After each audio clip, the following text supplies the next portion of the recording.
Buckle up, he says. Hello, Manchester, and welcome to another edition of Girard at Large. I am your wearing the bright yellow because the sun has been burning the planet to a little crisp shirt host, Rich Girard. Thanks for tuning in. As you know, you can still find us online at girardatlarge.com, where droves of you have been going. And you can still find us on Facebook and Twitter, also at Girard at Large, where we encourage you to like us and to follow us. Why?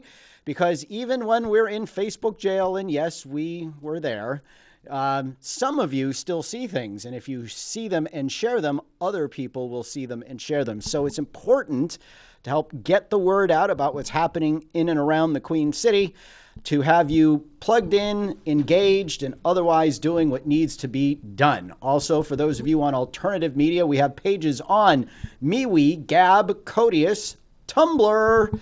Let me see, what else? I'm missing something. Minds. Yes, Minds. And we still have our YouTube channel. I think I've got one set up on Reddit or Bitly. I'm not sure which, but as you can tell, I've been a little busy these days, so some of those details are getting by me. Today, we are going to have a guest on the show, but I'm going to keep you in suspense because before we bring her on, and it's a follow-up to a story we brought you a couple of weeks ago, which in addition to some other things that are happening in the Manchester School District, the city of Manchester, and school districts around the state are extraordinarily disturbing. Those of you who want to know how school districts start down the path to CRT, critical race theory, you're going to want to stay tuned here tonight. But before we get to our guest and those issues, there has been a whole bunch of stuff happening here in the Queen City.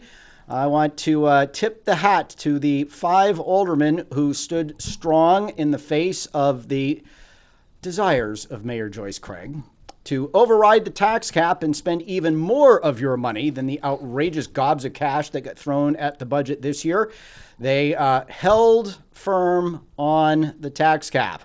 So, but I want to take a moment to explain some things to you, right? Because you're seeing a number out there, and that number is 1.87%. And not for nothing, before I get to that number thing, I kind of got a little bit of a chuckle out of the mayor praising the aldermen. Praising them, don't you know, for finding a way to meet the needs of the city without going over the tax cap. Now, I'm pretty sure if I went back and took a look at the message she gave the city when she issued her budget, I will find something in there about tasking the aldermen with finding ways to fill in the gaps that she couldn't manage to fill in under the budget, under the tax cap, and urging them to increase spending. Well, now, so once again, we have Joyce Craig urging one thing and then praising the opposite. So the budget has passed, and not on this show, because I'm going to wait for the final documents to come out before I do my review. And yes, as a candidate for mayor, you can expect that I will, in fact, be laying out how I will approach the budget. And it probably won't surprise any of you to know it starts, but does not end, with ensuring the tax cap is honored here in the city of Manchester. But I want to wait to see what all of the numbers are. I have already done a preliminary analysis, and so we're going to be talking about actual dollars and cents, which gets me back to where I started at this 1.87%. Yep, the tax. Okay, folks, you have to understand how our tax cap in this city works. It is not about the tax rate. It is not. And every time someone says, well, the cost of living increase that we can raise taxes by is 1.87%, therefore the tax rate can go up 1.87%, is either not yet figured it out or is trying to mislead you. Because what the tax cap does in this city and the way it controls spending is it takes the amount of money that was raised in property taxes for the prior budget year, and then it applies a 3-year average of the consumer price index to that number. For example, so if we raised $200 million in taxes last year, and we have a consumer price index average of 2%, 2% of $200 million is, boys and girls, it's $4 million. So that means you can increase the amount of money raised in taxes by $4 million. Okay? Now, before you can turn around and spend that $4 million, you have to subtract the loss of any non-property tax revenue. So let's say auto registrations was projected to be down $1 million. Okay, you have to subtract that $1 million from the $4 million that you can raise in taxes. So now you can only spend $3 more million on city expenses for the following year. That is how the tax cap works. So if somebody says, oh, the CPI is 2% and therefore we can raise your tax rate by 2%, like I told you, they're either misleading you or they don't understand. And it's important to know this because under the tax cap, right, the tax base could crater one year. And gee, we've seen that movie twice in the last 30 years, haven't we? But you can still increase the amount of money that you raise in taxes. Okay. Now, if there are huge fall-offs in the non-property tax revenues, say we had a really bad economic patch and $5 million is projected in auto registration, a $5 million reduction in auto registration is projected. Well, now you can raise $4 million in taxes. You have a $5 million loss. Now you have to cut spending by $1 million. Okay. Because you can't raise any more money in taxes. You've more than offset the losses. You have more losses in revenue than you have increases in taxes. Now you have to cut spending. This is how it works. Conversely, if there's an increase in the non-property tax revenues, and that's part of what they did to keep it under 1.87%, right? They bumped up a bunch of revenues and then they turned around and they spent all of the revenues that they increased the budget by. So you can do that to some degree in the under the tax cap, and that's where the so-called spending cap comes in, because you can't just continually increase spending. You eventually hit a cap there, which is the CPI also. So it's kind of hard to follow on TV. It's kind of hard to follow in reality. But the fact of the matter is that the increase is not on your tax rate. The increase is in the amount of money that is raised in taxes, and that's a difference. Why does it work that way? Well, this year is a revaluation year. So some of you are going to see your property, the amount that you have to pay in property taxes go up by more than the rest of us, because your property is worth more now than the overall base, right? So if your property went up 50% in value, and the city's overall tax base went up 25% in value, well, you're going to see a shift in the amount of taxes you pay as a result of that. And if you went up by 25%, that's why they say a third goes up, a third stay the same, and a third go down.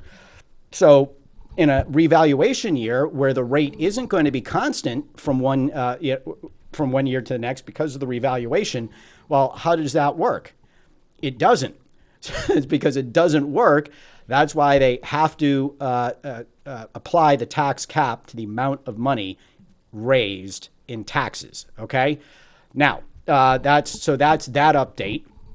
And I have an update for you on what happened at the planning board. Remember, we came out and we discussed the property on Dubuque Street that has been illegally operating as a sober home here in the Queen City for more than a couple years now, because our regulatory authorities have done such a bang-up job doing the work that they're paid to do.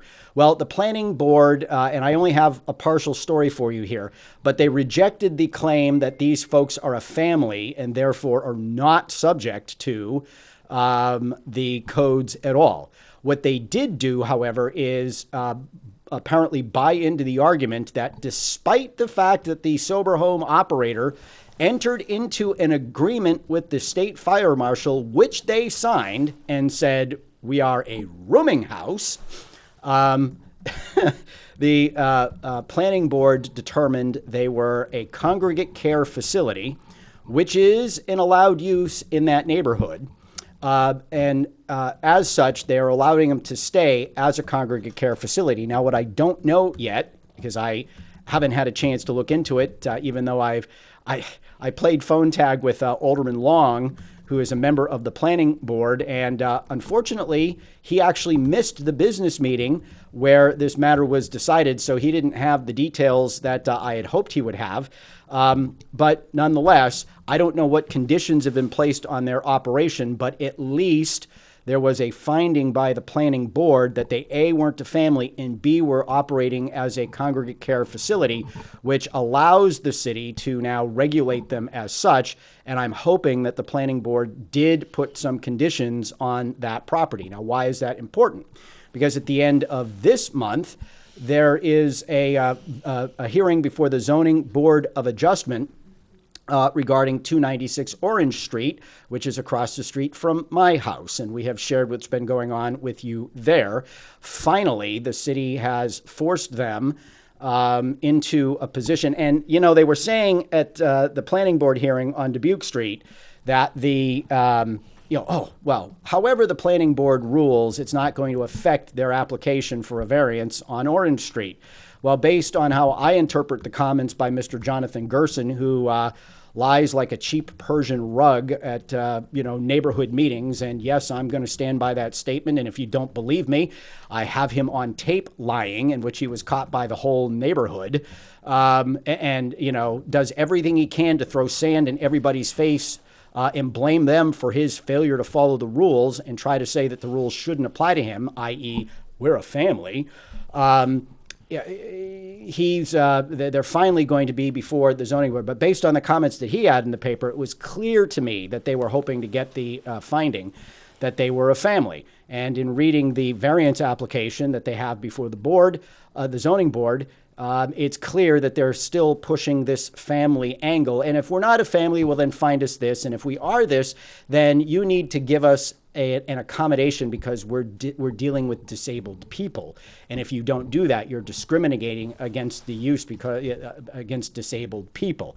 It doesn't work that way, folks. And the truth of the matter is that the enforcement of the codes is not discriminatory because it doesn't matter whether or not it's a retirement home, a sober home, a dormitory. If it fits the definition of congregate living facility, then there are 8 different zones in the city of Manchester where these places can be either by right or by permission.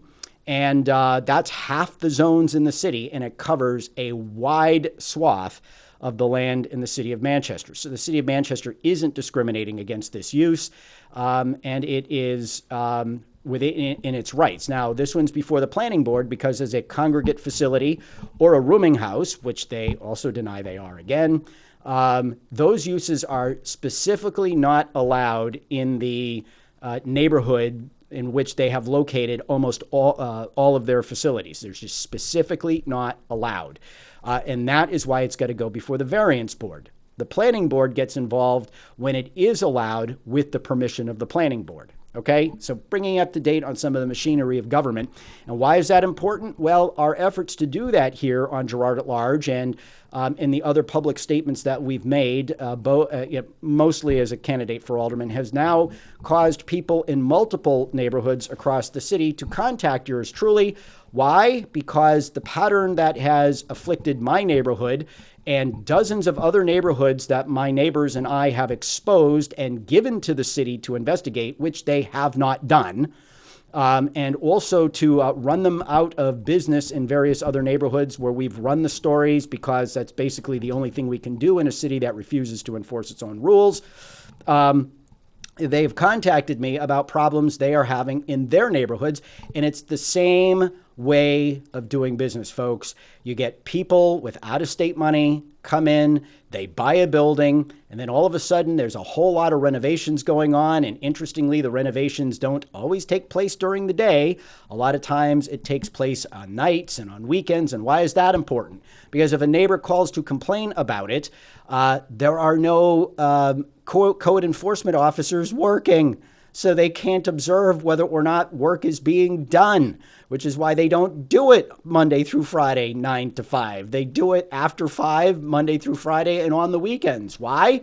Because they need proof. So other neighborhoods have now been in touch with yours truly, and I am doing what I can to help them. And I'm happy to say that apparently at least one of them has caught the attention of city officials, and now they are being put through the paces. So I said back more than a year ago, before the Zoning Board of Adjustment, where another one in our neighborhood was caught and shut down, that if the zoning board gives it permission, then you're going to see more of this, right?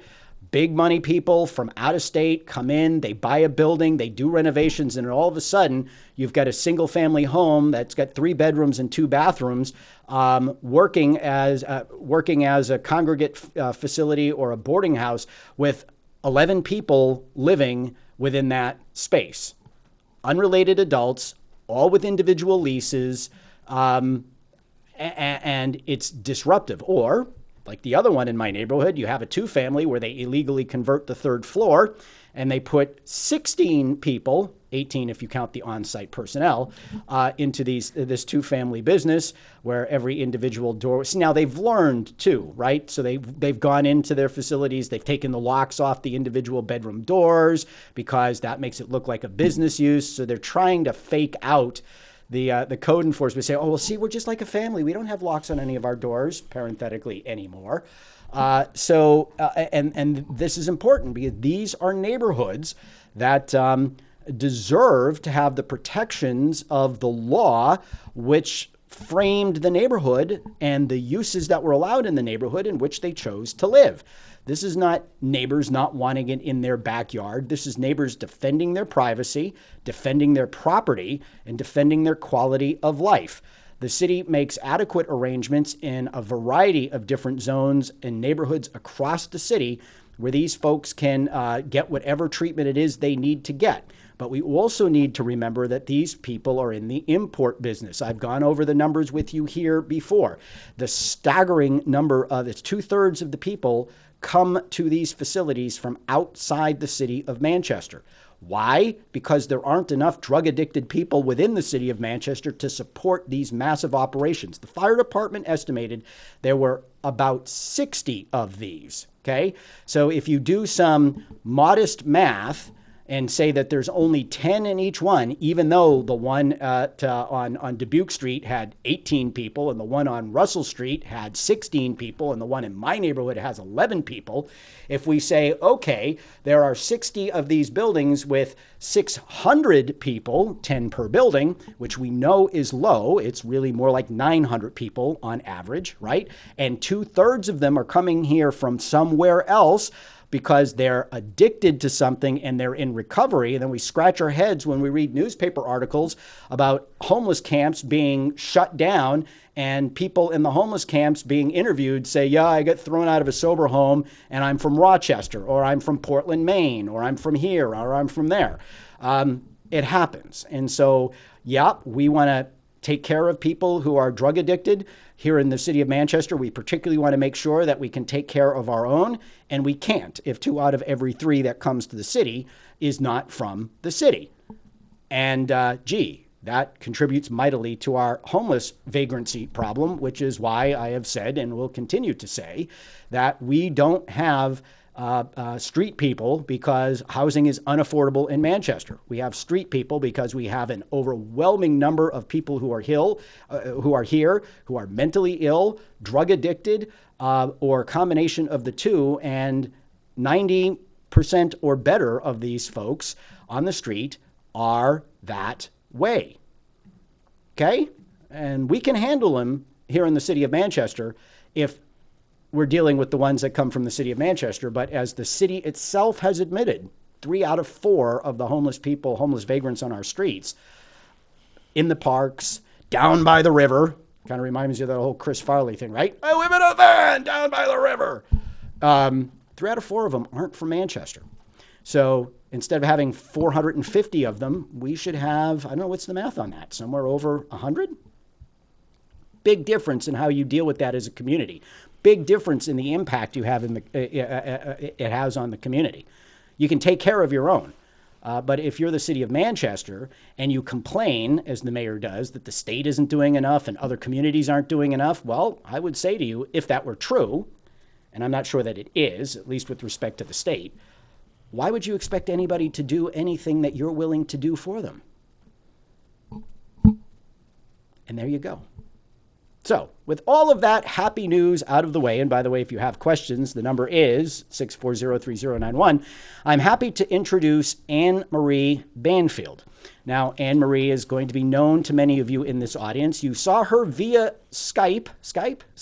Yes. I think it was 2 weeks ago, where we were exploring whether or not the City of Manchester schools violated state law by forcing students to take a survey. I shouldn't say forcing, but offering them a survey, a non-academic survey, which by state law must be posted to the district's website. The parents must be notified, and they must provide their approval. It's an opt-in policy before it can be done.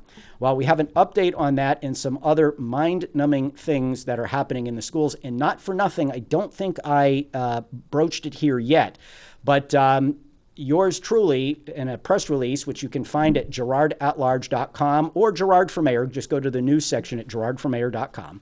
I called out the school board for its endorsement of its ability to train people in critical race theory, which I think we're going to talk about a little bit today. Sure. Okay.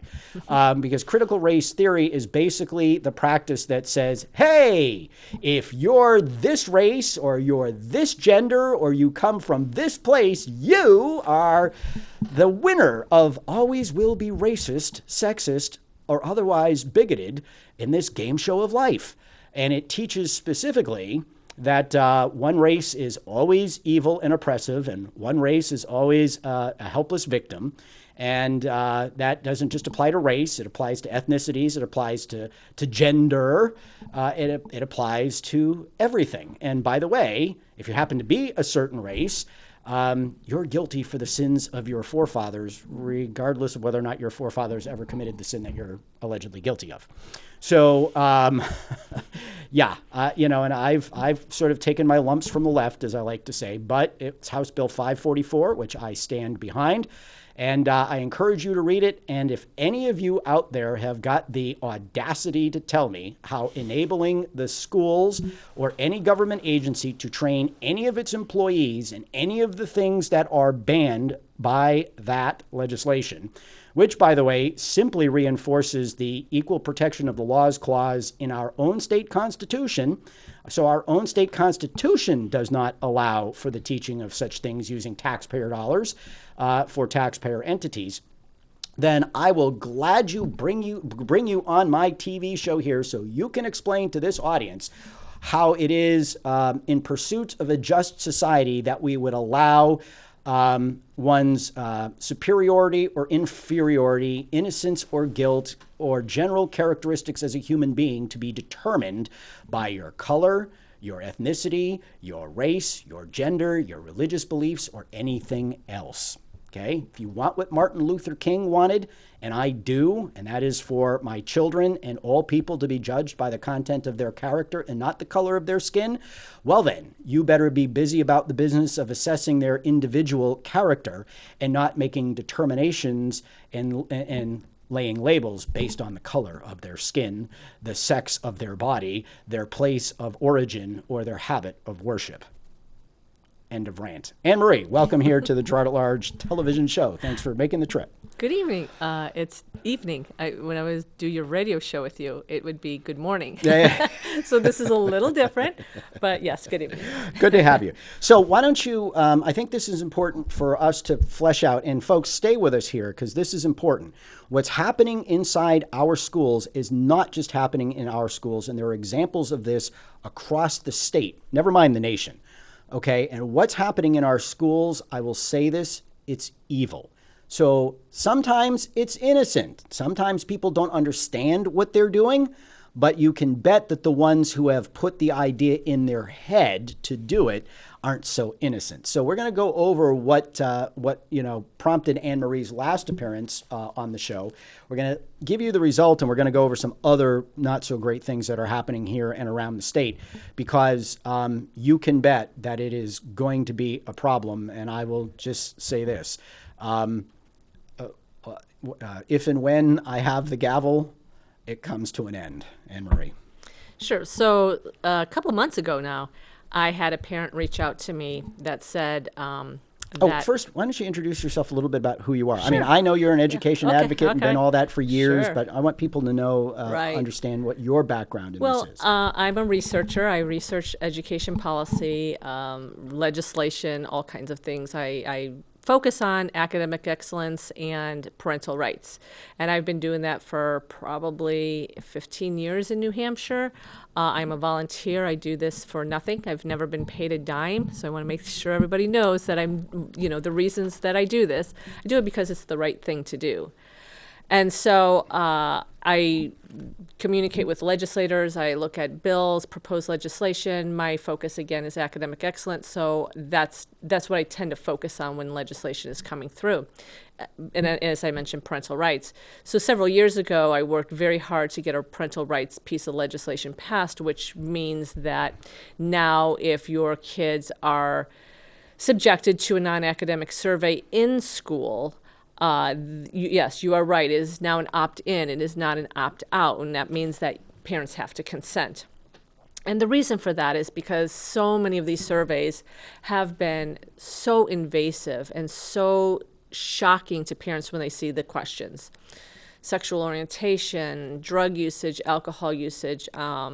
There's so many things on these surveys, so many personal questions about your behavior that every year parents, it never failed. As soon as a survey would go out, parents would go up in arms. And it's not just the surveys, because my kids went through West, right? I ultimately ended up pulling my son out of his health class because of the types of questions the health teacher was asking about his personal life and our family life.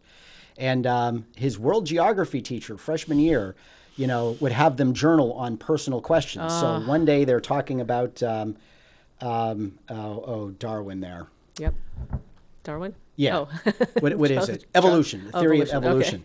So my son, who's, pretty sharp kid, is making an argument against why he doesn't believe in the theory of evolution. And she turns around in the middle of class and says, "Oh, is that because you're Catholic?" Oh, wow. Now, guess where she got that? Yeah. From answering the personal questions that were written in the journal. So I asked the teachers, what I actually said, "What the hell is this?" Yeah. Okay. And she said, "Oh, well, we use the journals as a way of," and the health teacher said the same thing about asking all those questions. "We use these journals as a way to get to know our students." Or weaponize against them. I said, "Okay, you want to know the students, that's fine, but doesn't seem to me that you should be using what they're putting in their journals as a foil against them when they're making an argument in class. What do you think about that?" Yeah. I said, "I got an idea for you. How about you learn about your kids the old-fashioned way, the way my teachers learned about me, and you get to know them over the course of the year." Yeah. And you learn about them through your interactions with them instead of all of this crap. So it's not innocent. And you don't weaponize that information against them. Not because you're Catholic? Yeah. So we've got a new law. Well, I guess it's not a new law. It was passed in 2017. And I mean, I tell you, I worked on that for years to get that passed. And again, it's not that we don't, or that I don't, or that the parents don't ever want their kids to be surveyed. There could be some value in that. It's just, let the parents sign off on that. If it's valuable, they're going to consent. If it's not valuable to them, then they may not. That child should not be subjected to it anyway. Well, and funny too that you're saying that. I'm remembering in Bedford when I was on the radio, right? Yep. The Bedford School District sent out. This was back when it was an opt-out, right? The Bedford School District sent something out to the parents saying, "Oh, we're going to do." Was it that drug and alcohol thing that they're going to do this survey, and they sent home a notice. I read the notice because I had parents send it to me. Yeah. They lied to the parents about what was in the survey. Well, they flat out lied to the parents. Yeah, they made it sound like, it's just one of those surveys. Yeah. Don't pay attention to this. Just we're just letting you know. Yeah. And then when I mean, there were parents that pulled their kids out of the Bedford schools. One parent was in the business of data security. Oh yeah, and I remember. I talked to him. And understood the significant importance of making sure that your personal information doesn't get out there. And he, it was funny because they were all anonymous surveys. Yeah, but- And then he told them, go pull my kid's survey. I want that survey destroyed. They managed to find an anonymous survey and destroy it. So there was so many issues. There's another parent that spoke about how the kids were told to stand up in class and move forward and backwards based on their answers. And the teacher took pictures. So there were so many problems that this had to be done. And I think the legislators kind of got tired of hearing about it and said, look, if they're not going to police themselves, clearly we have to have a parental rights law put in place. Okay. So, and it follows other federal laws too. So that's in place, and I just kind of figured that all teachers knew about this, and I just kind of figured that it would kind of, we'd be done with this issue. And lo and behold, like I said, one of the parents at the Manchester High School contacted me. The School of Technology, right? It was in Humanities 3, so I'm not really sure where Okay, Humanities 3 is taught. And said that, that her child, and I'm going to use child because I'm trying very hard not to even say, I respect their privacy, and took the survey, and that the mother also took the survey and was pretty shocked at what she saw. It was an implicit bias survey. So they're basically trying to gauge your level of racist beliefs and views. And I take that very seriously. I mean, I think we all should take it seriously.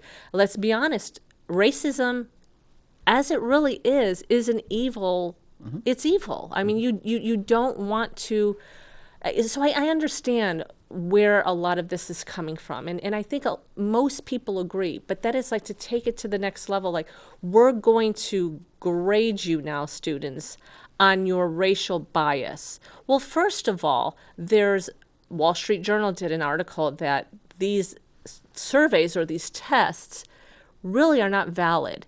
And if you go to the website, it's actually a Harvard implicit bias test.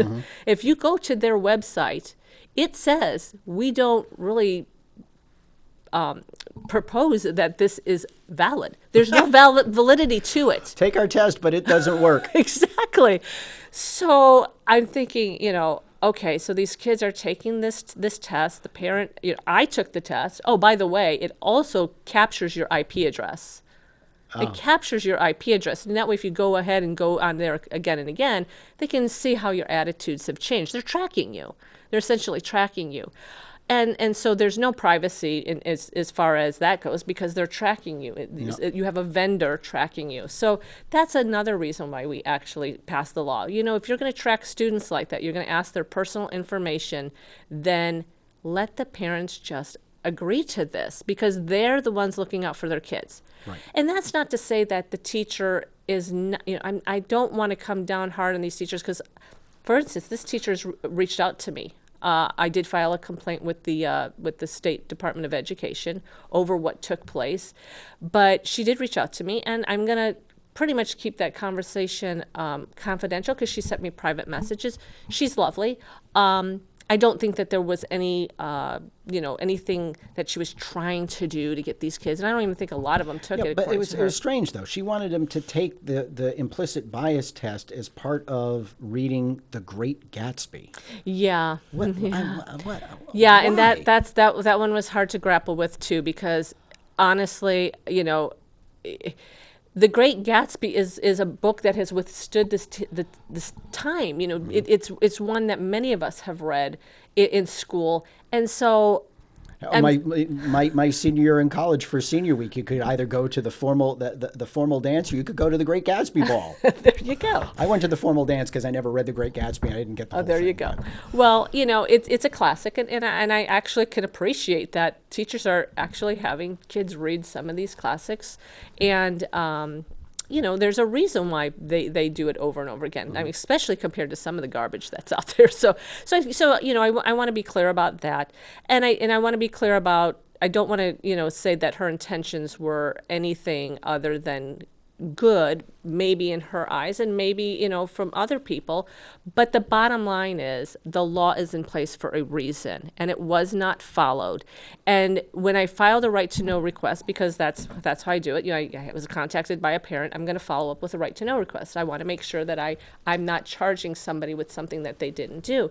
And so I asked for the consent form. I wanted to see the consent form. I asked for all of the questions. They're supposed to post those questions. So you asked for them to produce everything Yes. that the law says Yes. they have to have available to Yes. produce. Yes. So that would include the parent sign-off form. That would Right. include the questions being on the Yes. website. That would include copies being available at the school, I think. Right. So the parents had to have every opportunity to know what their kids were going to be asked Sure. and to sign a permission slip to Right. allow it to happen. And because that hasn't happened, I think your school board should be saying, you know what, we didn't do this. We need to do that now.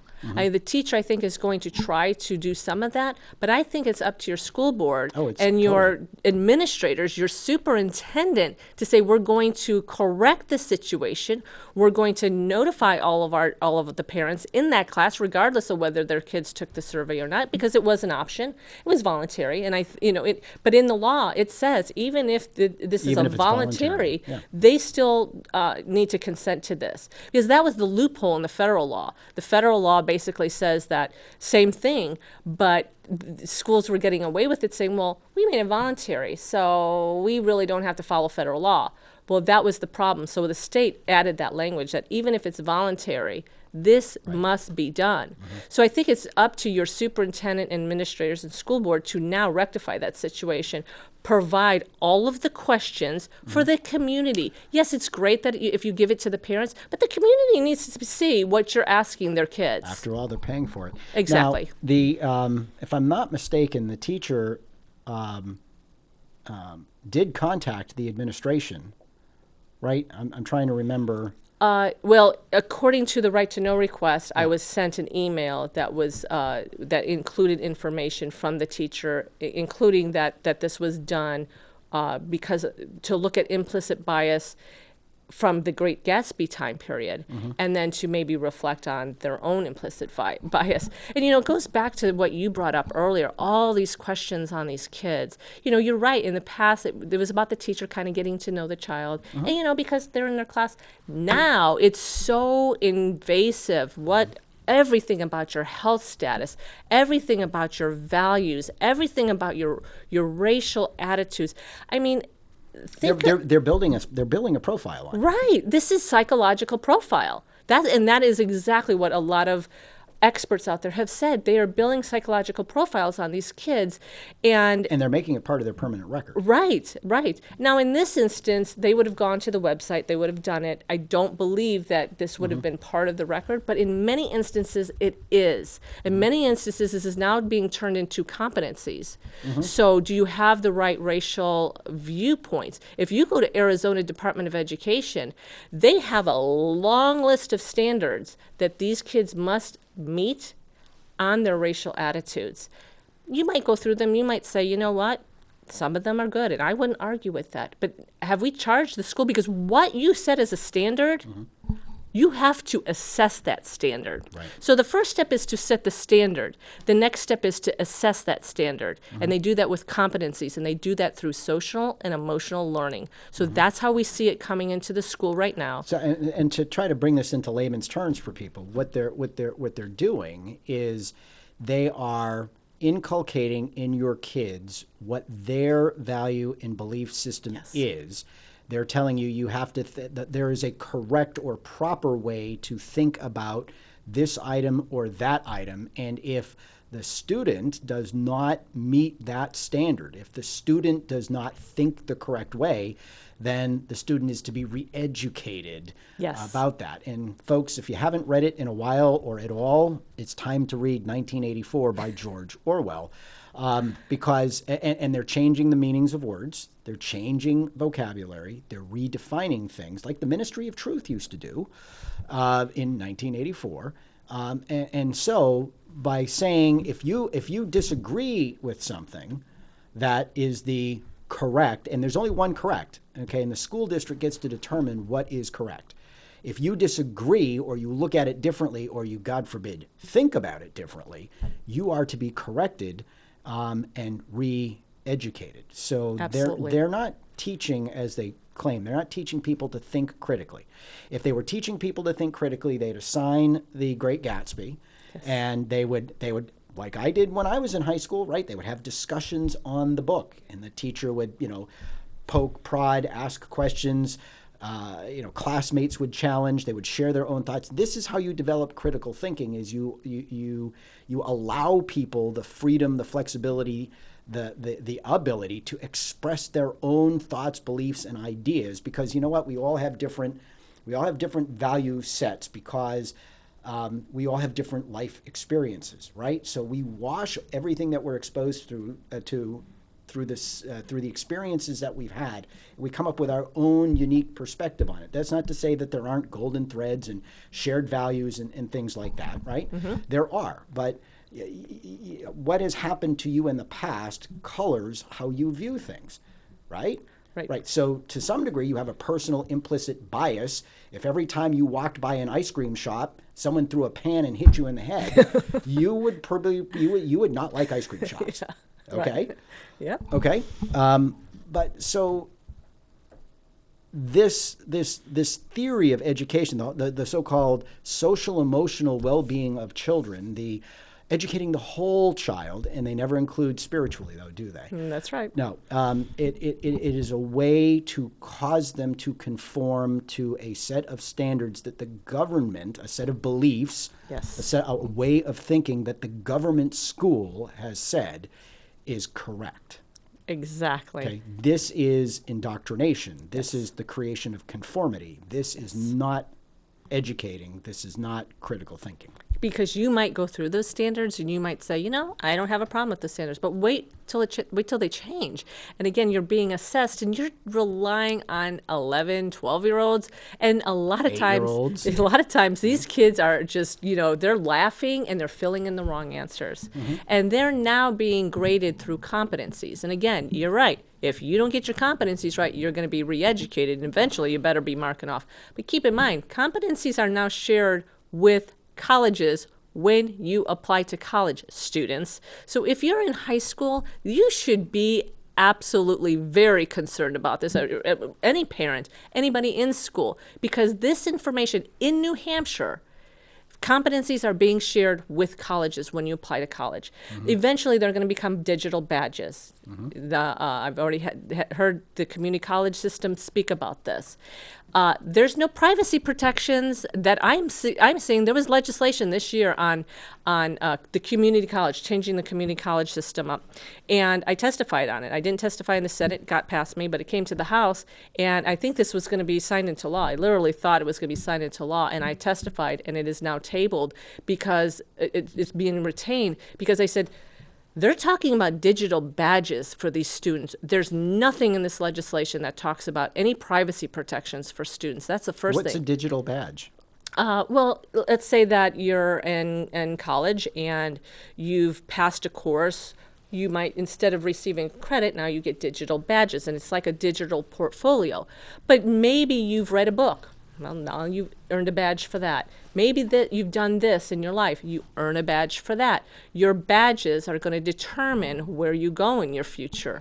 You better be careful what they're going to turn these competencies into. And I can tell you, I sat in on that hearing with the community college system, and she brought up the digital badges, and that's what I presented to the legislators. I said, there's no privacy. And it's funny because when it first happened years ago, when the privacy protections were gutted several years ago, it was the community college system that attacked that and went after the federal Department of Education, the federal government, and said, whoa, what are you doing? What kind of position are you putting our kids in? They're still in that position, if not worse, because there's been other legislation that has come through that has gutted our privacy. Yeah. And now everybody just seems to be like, okay, if you're not the person that's earning the digital badges. Everybody needs to be very concerned about these digital badges coming. Right, especially if the kids don't conform to the approved or only acceptable way of thought. Exactly. Because they'll be labeled. And you might think my child will. I'm raising my child this way. But again, you're talking about kids. You're talking about kids who are just and they might say figure it out. Okay, well, you know what? I got to say this in order to pass. I got to say this in order to pass. And that's what it boils down to. I've had my kids who are in college. I've got one of them who thinks very differently than what's happening in class, but is not the one who's going to, so that just to get through. I was the one that did in college, and I was the only one. I would be the only one in that whole classroom challenging my college professors. Yeah, I was a pain in the neck that way too. So. But I do understand the ones that don't, and that's why I speak up a lot of times for them, is because you're really putting these kids in, is that really inclusive? Is that really appreciating diversity of thought? It's certainly not tolerance. Come on. And what we need is we need diversity of thought. And when you get diversity of thought, frankly, you're going to find thoughts that, as an individual, you find repugnant, or you don't agree with, or you find troubling. And that's fine. But there are going to be people who find you troubling, right? And how you grow intellectually and how you think about things, how you figure it out, how you hash it out, is by experiencing those uncomfortable thoughts, reflecting on them, arguing with them, presenting your counterpoint to it. This is the process of learning. That is the process of critical thinking. Yeah. That's how people mature. In this whole survey, I think what the teacher was missing is you are basically molding the child to accept this kind of invasive questioning about their personal beliefs. I mean, you're kind of making them become more and more accustomed to this. You know what I liken it to? That's not learning. No, you know what I liken this to? And because we're talking like about the things that could happen down the road, right? So think of all of the people who have taken selfies maybe that they shouldn't have. Of themselves or maybe of others. That we actually have laws on the books now against something called revenge porn, because people take pictures that are revealing, and there's a breakup, and what ends up happening, the boyfriend or the girlfriend starts texting the pictures of the naked former boyfriend or girlfriend all over the place to embarrass them. So now we have laws against this. So think of my daughter has a friend who took a picture of herself that she probably shouldn't have. And you know how her parents found out? Yeah. So these things come back to bite you on the butt, guilty. And so what ends up happening is in the moment, you don't think of it. And by the time you realize it's a problem, the damage has been done. And now that we're talking about kids' attitudes, beliefs, dispositions, the stuff that there's a great... I'm a Star Trek fan, so there's a great line in one of the shows where Dr. McCoy goes. It's in one of the movies. It's let me see, The Undiscovered Country. Okay, so I was like, don't ask me. I'm not a Star Trek. After the Klingon delegation leaves the Enterprise, it was a rough night, and Dr. McCoy goes, well, they don't, you don't get prosecuted for having feelings, thank God. But this is really setting kids up to be punished for their feelings or their beliefs. Not necessarily because there's anything inherently wrong with the feeling or the belief or the attitude, but because it's not the approved one by the government school. Right. And, the thing is we have civil rights. Okay, so you might agree with the standards now. Like I said, you might read them and say, well, this is benign. This is okay. This is really a good, okay, what think about, okay. I'm telling you, it's a long list. And I'm thinking to myself, where are you finding time to teach the kids to read? What about math? What about science? Because there's a lot of these that you have to now focus on. And that's what competency-based education does. It shifts focus away from the academics to values, beliefs, attitudes. I mean, is this what you send your kids to school for? And maybe some of these kids are not being properly parented at home, but it's such an insult to your parents to just make that assumption. I don't care if you're immigrant. I don't care what color you are. you just don't assume that these people are bad parents and that we need to raise them because you're not raising them properly. I think unless there's something that is exhibited by a student that needs correction, then no, this is not your business, and this is not something that you should be indulged in. How about punishing these kids that actually exhibit this kind of behavior? Right. Students should be dealt with based on their behaviors, not on what they may have talked about at the dinner table with mom and dad the night before. Yeah. And trust me, my own experience, the questions my kids have been asked about their family life or what. Yeah. The New Boston Central School, when I was on the radio, they sent home a questionnaire that asked for all kinds of information about the family's life. This was part of the Common Core thing. Yeah. The social emotional learning. All kinds of questions about what was going on. If I'm remembering correctly, there was even a question about this. Was there anybody in your house who didn't have a social security number? So here's another point, Rich, too, and I brought this up in another instance, and we may talk about it in a little bit. But and we have about 7 minutes, just so you know. The other part of that is, and I hear about this because again, I'm hearing from parents all over the state, sometimes out of state. They contact me, but it was interesting. I posted something on my own Facebook wall about I think it was vaccines. A long time ago, and I don't want to get into a vaccine debate because I really don't care if you get one. I don't really care if you don't. But there is some mistrust in some of these minority communities based on how they have been treated in the past. The Tuskegee, yeah. Okay, giving great example. Giving the black community syphilis. People don't know about that. So there's sometimes this what I consider justifiable mistrust. Oh, yeah. And then you tell these minority parents, we're going to just gather all this data on your kids and trust us. Well, maybe they don't trust you. Are you, for somebody who's trying to be compassionate to the black and minority community, how are you being sensitive when many of them, and I'm certainly not going to speak for all, but I am going to tell you that I do get that. I do get that response from black parents, African American parents who say, whoa, wait a second. This is not for my kids. This is, I don't trust the government that much. I know history. I know what's been done to us. Mm-hmm. So if you're so concerned about African Americans and racism, how are you so insensitive to what has been done, and then you're just going to take this and run with this? I mean, it just doesn't make sense to me. No. So, in speaking, you touched on vaccines, and I want to go there because, there's a lot of debate. Governor Sununu has come out and emphatically said that there will be no vaccine mandate for children returning to school in the fall, or even for staff. Parents want to have their kids vaccinated, fine. If they don't, fine. But there will be no exclusions from school in New Hampshire for children who don't get vaccinated. And, surprise, folks, I guess it was discovered to be really unpopular to continue wearing masks at school. So now the mask mandate, not only in the city of Manchester, but the schools.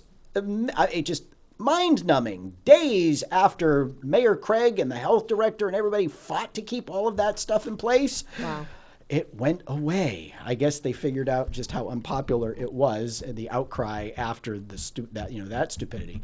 But tell us what our dear old friend Superintendent Dave Ryan of the Exeter School District, Exeter School System, recently did to students who were at the prom. And those of you who are longtime watchers of this show know all too well the shenanigans Dr. Ryan now pulled while he was an assistant superintendent here. Let's discuss, because this is going to get back to the schools, let's discuss what happened at the Exeter High School prom. Well, you will see that reported in the news on WMUR today. I reported on it yesterday. Yes, you broke the story. Exeter High on granitegrok.com. On Granite Grok. So I would first go there because honestly, that's where you're going to get a lot of information. You're going to get a lot of information from the state representative, Melissa Litchfield, who lives in Brentwood, but she's part of that district, so she is a representative there. She also happens to be sitting on the school board of SAU 16 too. But She was contacted as a state representative, so she's speaking on behalf of her constituents as a state representative. And so the prom was held just a couple weeks ago, and she was contacted by several parents after their kids came home with marks on their hands, numbers. And if you brought your vaccine card, you got in. If you didn't bring your vaccine card, well, you had a mark put on your hand. Well, needless to say that... Not a mark, a number. Yeah, a number. Now, why is the number important? Yeah. Folks, for those of you who don't know, the Jews in the concentration camps of Nazi Germany were numbered. Right. And again, where's the sensitivity to that community? We're all sensitive. If you go to the SAU 16 website, you're going to see, diversity, inclusiveness, and I'm thinking to myself, it's a lot of talk, but when it comes to these situations, where's the sensitivity? Because I can tell you that's all the talk is exactly where you went. Exactly where you went. So, okay, so the kids who either didn't show a vaccination card or said they hadn't received or weren't going to receive a vaccine were numbered. Right. Okay. Right. What happened during the prom? So during the prom, if they were dancing, they had to hold up their hands if they were dancing so they can, I guess, see who they were dancing with. And again, she's gathering information. I'm gathering information on this. I did have one parent reach out to me and share everything that happened with her child.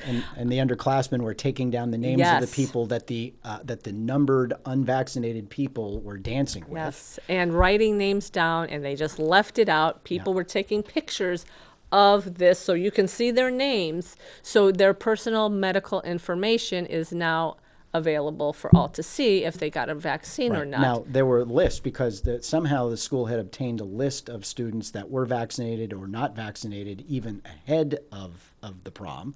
And that list was on clipboards and left around and open and available for anyone to see. Well, and think about this. Sometimes you take a date that doesn't attend your school. Parents were reporting that they were never notified about what would take place once their kids got to the prom. You know, as you check in, you have to show your papers, or I'm sorry, your vaccination papers to get in. And you know, if you don't have them, well, then we're going to mark you and track you through the whole prom. And this is just blown up out there. This is so. I mean. You know, and WMUR did report from the principal out there, but I just find it so interesting that when something like this happens, nobody apologizes. Where's the apology? And this is the same school district that just hired an elementary school teacher who at her prior job called parents who wanted masks removed and things like that ridiculous, stupid, and a whole bunch of other names. Wackos. The parents found it out with a right to know request, but that's because she was trying to instill more of the critical race theory indoctrination. Yes, into that's the right. schools. That wasn't about masks. They were fighting against CRT. Yeah. Ann Marie, we are just about out of time. I want to thank you for coming here tonight. I hope we covered everything you wanted to cover. I think so. All right. We could have talked for hours. We could have, and hopefully it was interest to you. I do have one closing note because I forgot to say it at the top of the show, and that is, as you know, Manchester took the day off earlier this week because it was too hot. And it wasn't because of the masks. I know people are out there saying that, but in the statement released by the schools, it was because our antiquated buildings can't handle the heat. Folks, I went to those antiquated buildings for 12 years, and I don't remember ever being able to stay home because of the heat. And certainly in my 51 years here in Manchester, it's been a whole lot hotter than it was this past week, and schools were never closed. I can only imagine if everybody got to stay home because of the heat.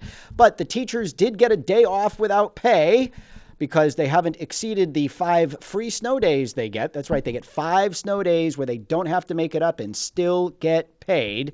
And according to Superintendent Goldhart, there is only one left, but hell, school is just about done anyway. And why was there no remote learning? He said it was a violation of the teacher's contract, and he failed to negotiate that out of the contract that he negotiated with the teachers after yours truly left. There's still another year to go on that train wreck. And so, if I may say so, another reason to elect Rich Girard mayor, better contracts. I am your ever humble host, Rich Girard. Thanks for tuning in. Until next week, be good, be well. Don't do anything we wouldn't do. We're proud to have in the audience. Thanks so much for being there.